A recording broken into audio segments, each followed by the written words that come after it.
Hello students. जैसा कि आपसे बताया गया था कि एलएलबी फिफ्थ सेमेस्टर का सिलेबस सब्जेक्ट वाइज डिस्कस किया जाएगा।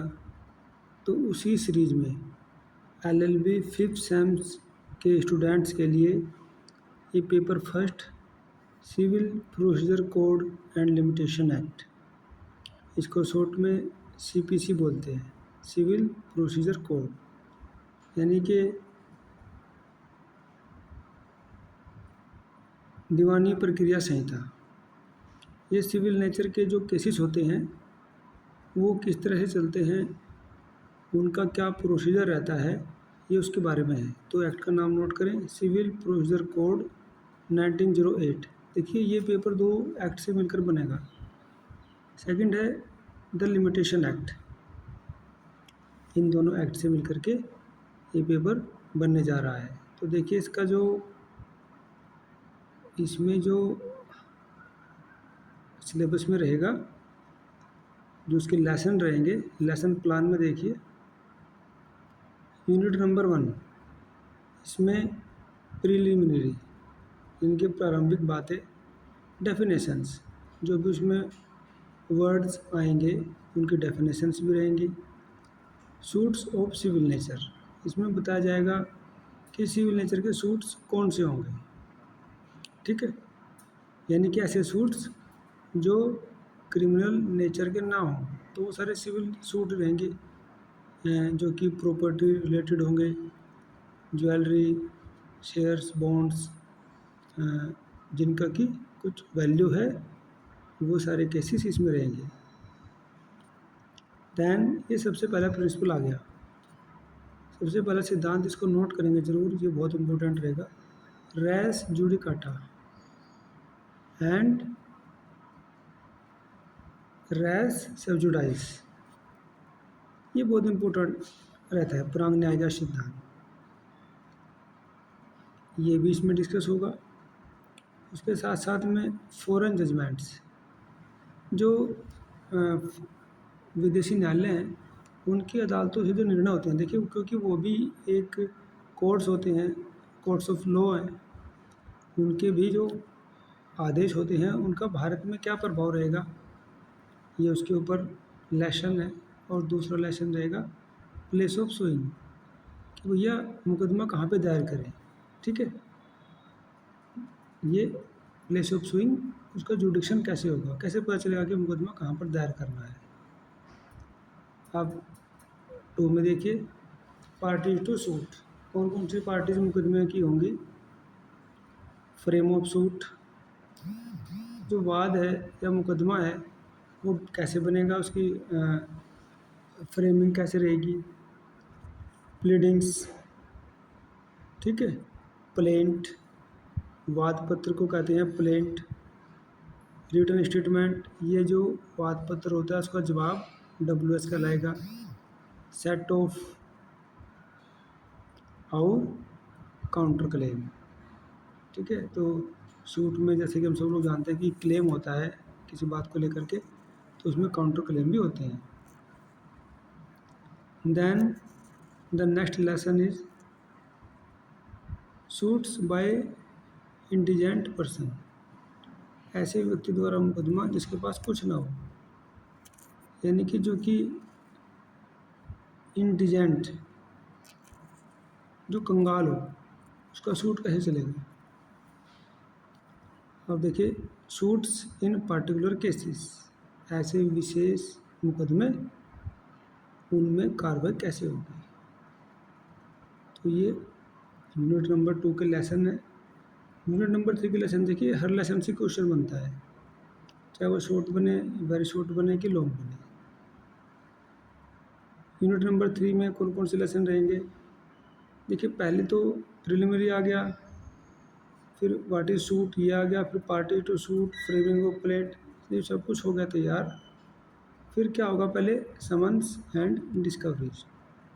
जब अदालत में मुकदमा दायर हो जाएगा तो अदालत का पहला काम रहेगा समन्स को भेजना। तो समन्स, उनको आम भाषा में नोटिस भी कह देते हैं, लेकिन वो कोर्ट की लैंग्वेज में समन्स होते हैं।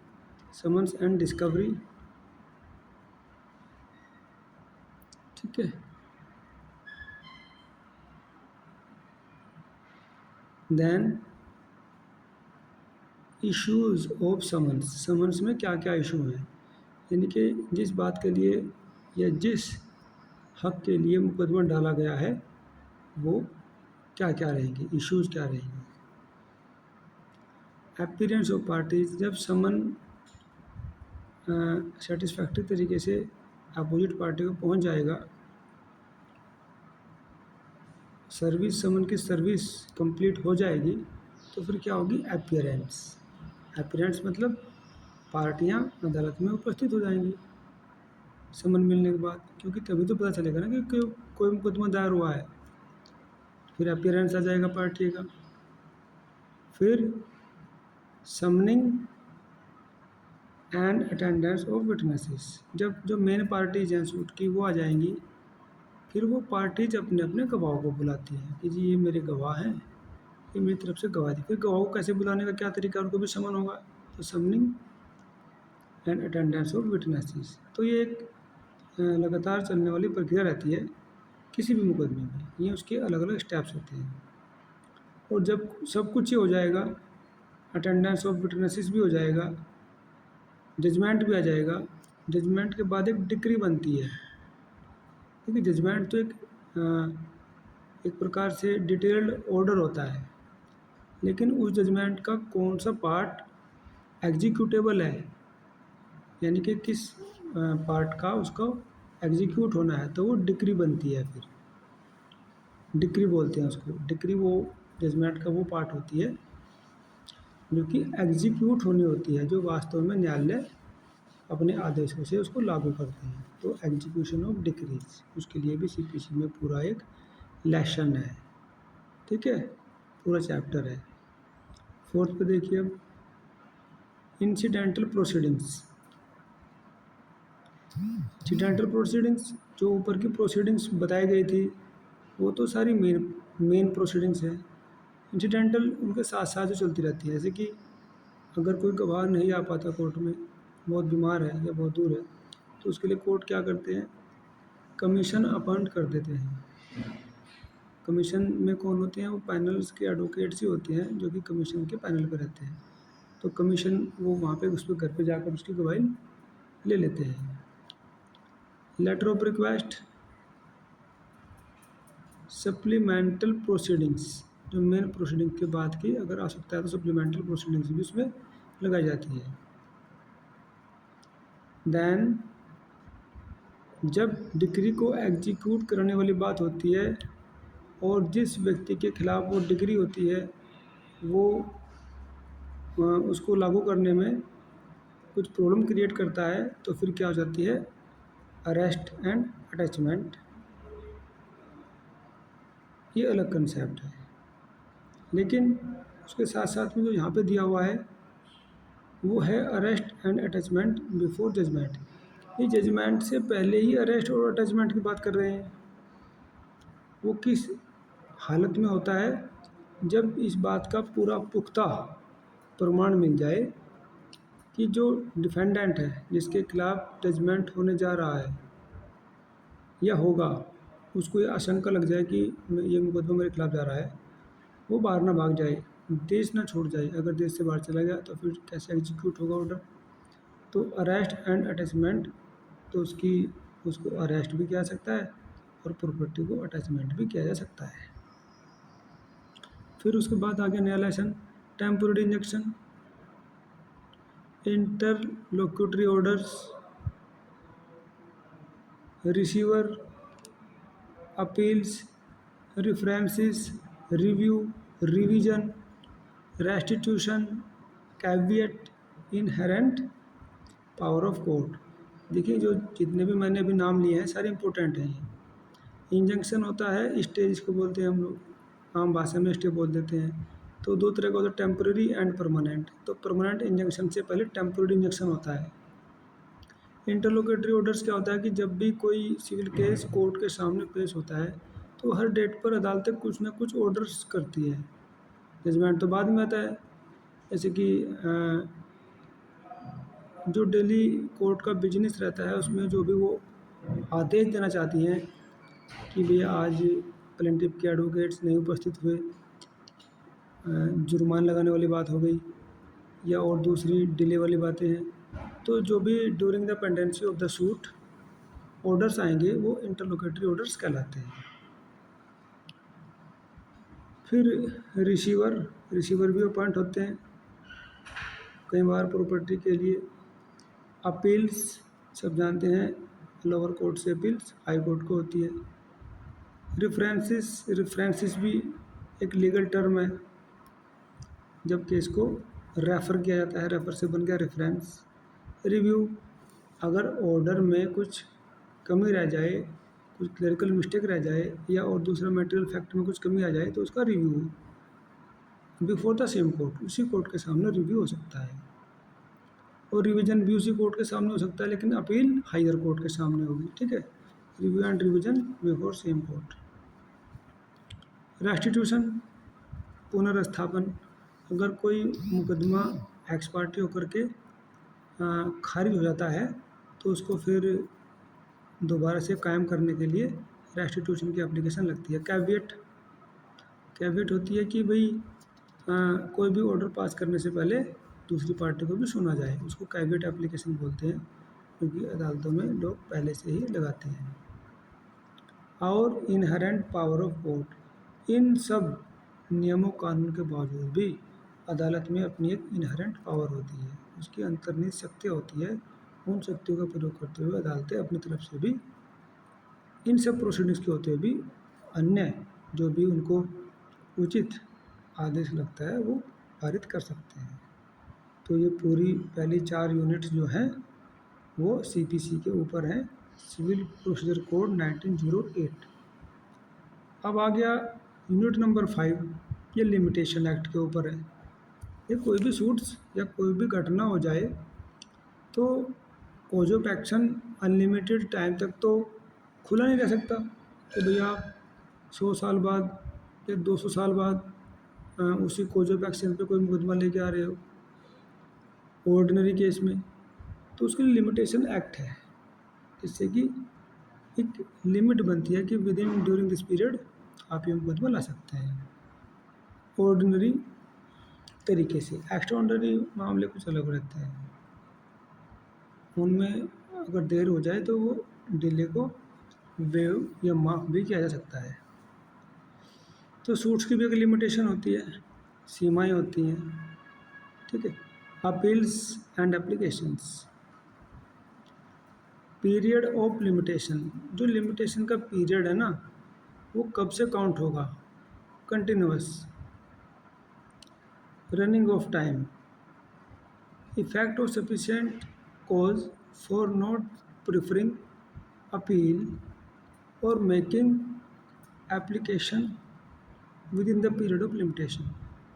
अगर लिमिटेशन पीरियड के दौरान जो एप्लीकेशन दाखिल करनी थी वो नहीं की गई, या जो अपील किया जाना था वो अपील भी नहीं किया गया, तो फिर क्या इफेक्ट होगा उसका। अगर सफिशिएंट कॉज है, अगर उचित कारण है उसको नहीं दाखिल करने का अदालत में, तो उसको माफ़ किया जा सकता है। अब legal disability, computation of period, जो लिमिटेशन का पीरियड है वो कब से उसकी गणना की जाएगी, कब से कंप्यूट होगा, कंप्यूटेशन होगा उसका। Of limitation and execution of time in legal proceedings. जब प्रोसीडिंग चल रही है और लीगली हम बात कर रहे हैं तो वो लीगल प्रोसीडिंग्स ही कहलाएगी। अब देखिए next lesson, effect of death. Death का क्या प्रभाव पड़ेगा। जब किसी मुकदमे में किसी पार्टी की डेथ हो जाती है तो उसके लीगल हायर्स रिप्रेजेंटेटिव्स उसके स्थान पर आ जाते हैं।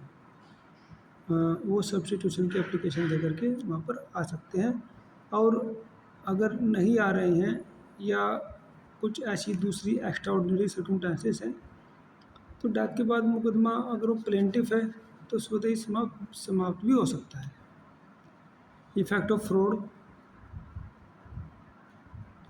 Acknowledgement in writing acquisition of ownership by possession.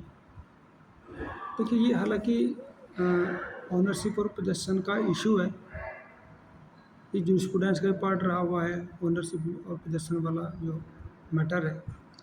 लेकिन यहाँ पर भी लिमिटेशन पीरियड क्योंकि ये चल रहा है तो लिमिट है हर चीज़ की। अगर पोजेशन बहुत लंबे समय तक जा रहा है तो उस लंबे समय तक निर्विवाद पोजेशन से ओनरशिप का राइट भी मिल जाता है, ये इसमें बताने का प्रयास किया गया है। तो ये acquisition of ownership by possession बहुत इम्पोर्टेंट है ये।